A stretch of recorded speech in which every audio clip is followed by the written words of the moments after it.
That's why today I am very happy and proud. There's nobody, everything I did it as if I was offering sacrifice as a high priest. That's what it is. But it's as a high priest, I sit there as a high priest, decided on what is right, what should be given to A or B. So there's no reason to be a Christian. And then you go through a civil service career, become pastor, and it was like as if it's a distraction, it's another life. That is the ministry.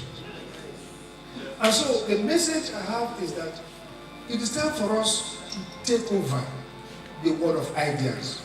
Because ideas, people says any madman dancing on the road, somebody or something is beating the drum. Our children have been, if not for the grace of God, almost lost. Because the ideas that are motivating them are not Christian ideas.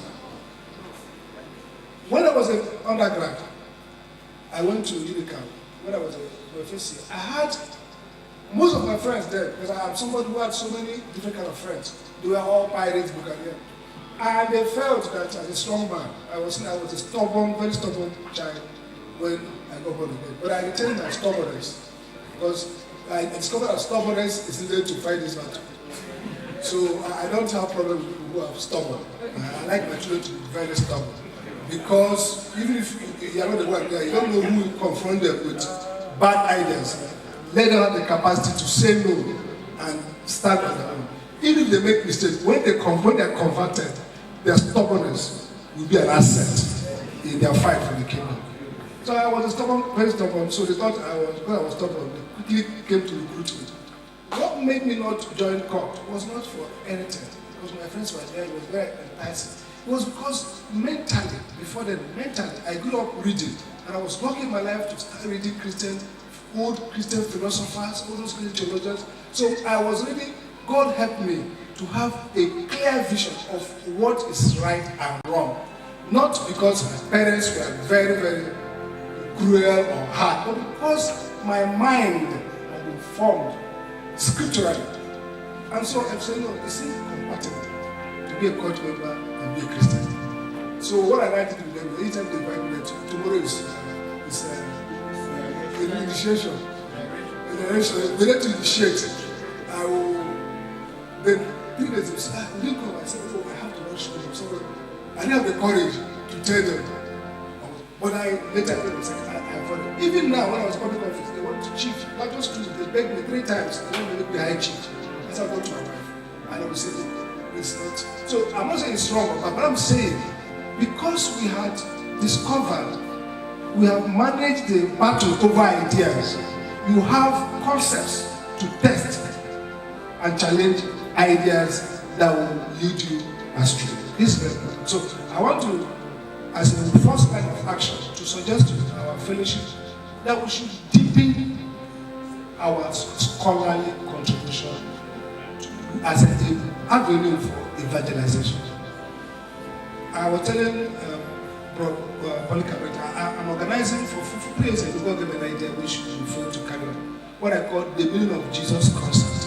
And the idea was, every problem in the world, and I've read a lot, God has helped me to get at a high level of intellectual ability. And I discovered that the solutions to the Bible are superior. And they are the right solution.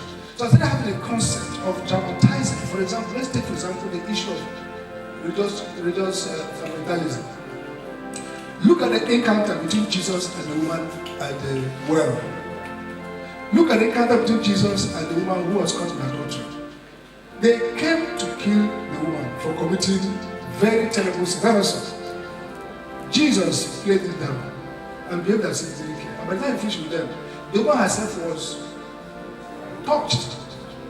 Now, the lesson there is, if you look at all fundamentalism in the world, is because of self-righteousness. The reason why people are killing others who commit all kinds of who treat this well in some part of the world is because they have arrogated to themselves righteousness, even when they are themselves sinners. No Christian, true Christian, who understands why he's a Christian, will be involved in the terrorism or fundamentalism.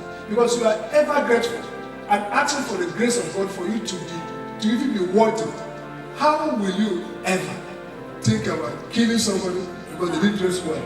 When you are there, but for His grace. So fundamentalism is because of failure of truth.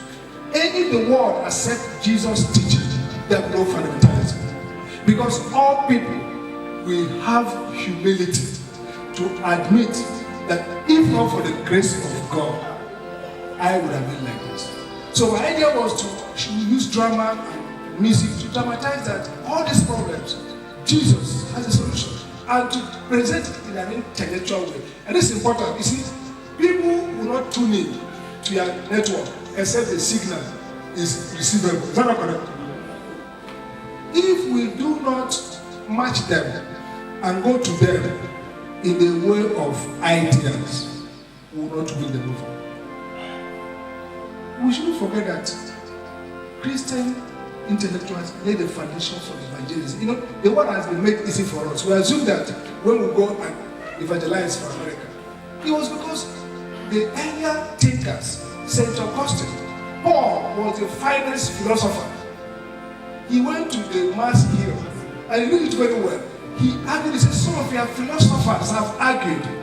Now, let me tell you what they were hinting about and didn't see clearly. They are all talking about this unknown God. It's actually this is what they're talking about. If he didn't engage those philosophers in a language understanding, there was no way he could have made an impact. That is the next stage for Christianity, to win back the world of ideas. Because it was originally created by Christian, true Christian believers. Today, they have been taken over by unbelievers, have been taken over by unrighteousness. And they are radiating from their capital all over everywhere. Art, music, dressing, ideas are the new oligarchy that controls the world of unrighteousness. And if we dislodge them with the righteous ideas from the scripture, it will be easy for us to conquer the world. I would like to end with Africa. I like the vision we have for Africa. Because God does not do something without witness. He does something true to receive His words and broadcast it. I like the track we are doing and everything. I was listening to the brother. I said, there are two things. One, I'm sure you are familiar with it. We need to create a community of scholars and researchers who are bound by Christian vision and mission. That's very important. Today, God has made it very kind for us. The cost of production for intellectual materials have reduced drastically. So you can sit here and be publishing journals online. I told myself, when we publish journal, let's not say Christian voice. Those ones are for us.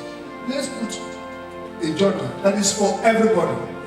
But the material is because strategy, like I said, dynamic and flexible. We have to be conservative as well as adaptive.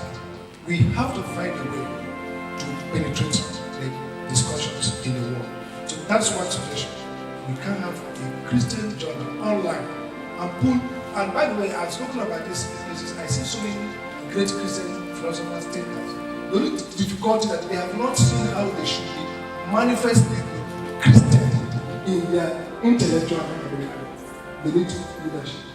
When Kaduna State government did their law against religious preaching, and I did a paper, I said to them, can't use it. It was very easy. Every time I went back to me, we used to work together. I used to be the director of policy in our group. He said, sir, I thought I was over-exaggerating you. You are attacking me. I said, it's not attacking you.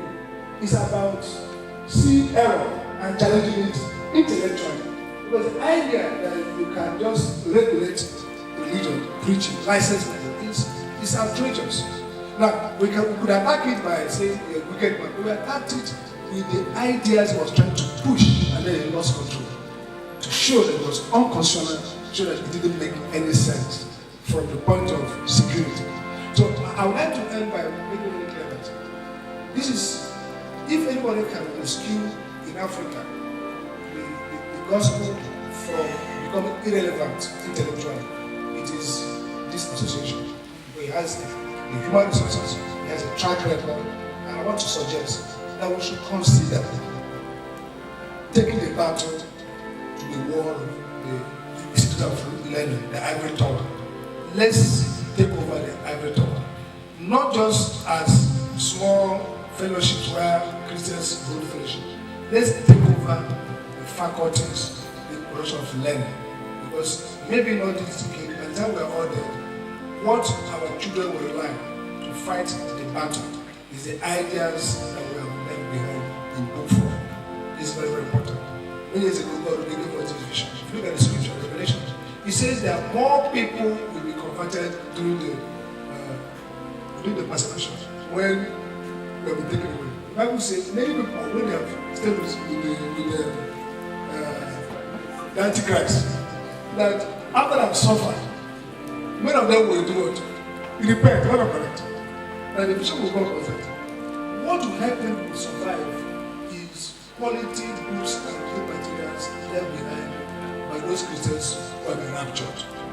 We saw it in the days of Russia, when the Marxists, the communists took over, and the first edict was to close down the episcopacy, move for the priest, and detain them.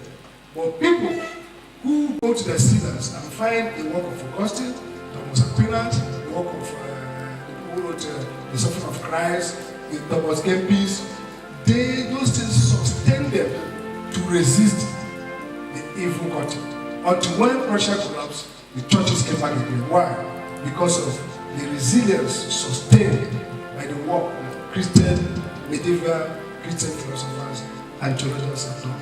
So, even if the evil won't happen at one time, we should create a new Christian civilization so that when the darkness comes, there will be enough materials to support and strengthen the believers.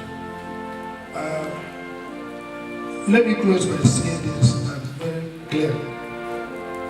Politics is in the economy. And so there are 2 points I want to make about politics. Yesterday, some pastors were to me and I told them, oftentimes you have used your anointed God gave you to crown wickedness that will destroy you. Because the anointing of God is very repentance, the Bible says. Because the sacrifice of God, He honors you. So when we take 1,000 pastors and go and seek out this very wicked man who probably has given money, supported the church, and you pray for him and beg God, oh God, make this man a governor or senator or House of Assembly president. The Lord listens. He has a covenant with you. So if you ask him, so because of your honor, because God is someone who honors his servants a great deal, especially if you are a faithful servant. He honors you and gives us the wicked one. Now, no prayer can change the wicked one. The Bible, God told Samuel, He said, I found a man after my heart. Now go. And He didn't tell him, He didn't tell him, this son, God's face, or anybody, they bring. Pray very hard for the person. He found a man after God's heart and said, now go on. So I told him, I said, you are kingmakers and you are responsible for all the wickedness that happened to us. Because you have prayed for the wrong people. Go back to God. Go back to God and ask God to teach you the ways of righteousness so that He can dictate the man who is righteous and pray and anoint him. Then it will be well for us. The Bible says righteousness exalts a nation. So 2 responsibilities. 1, we need to understand the principles of righteousness and teach it. Teach it. Many of us, I have been part of government for 12 years as advisor. I used to, Joe Madden, they would call me to speak to PDP people and they say, wow, sir. I said, because God has taught me these things. It's one thing to be a Christian. It's another thing to know the ways of righteousness in governance. You have to understand it in the scripture. So those of us who have understood it here, it's our responsibility to teach it to those in authority and those who want to become Christian leaders. So I suggest more boot camp of leadership training. You develop a curriculum and then you some of those Christians who truly want to serve God in politics should come and learn the ways of righteous leadership. Otherwise, the church will be sending people who will bring scandal and disgrace. And then God, because He's a righteous God, will give us prophetic judgment and pass the baton to our enemy. In May 2015, when this government took over, our group had a prayer alone with God for 3 days. And God spoke to me. I didn't even know, I thought it was one of those men with the idea. He said the church has entered into captivity from that day. Because when the church was free, they did not glorify the Lord. But in captivity, the name of the Lord will be stronger. So I wasn't surprised what's going on. I want to be with us to use our powers, our influence, to make sure that next time a Christian becomes president or governor, he will be a Christian who, after leading the 4 tests of his good governance, will make people. The Bible says they will hold the skirt of a Jew and say, take us to the house of your God. God bless you.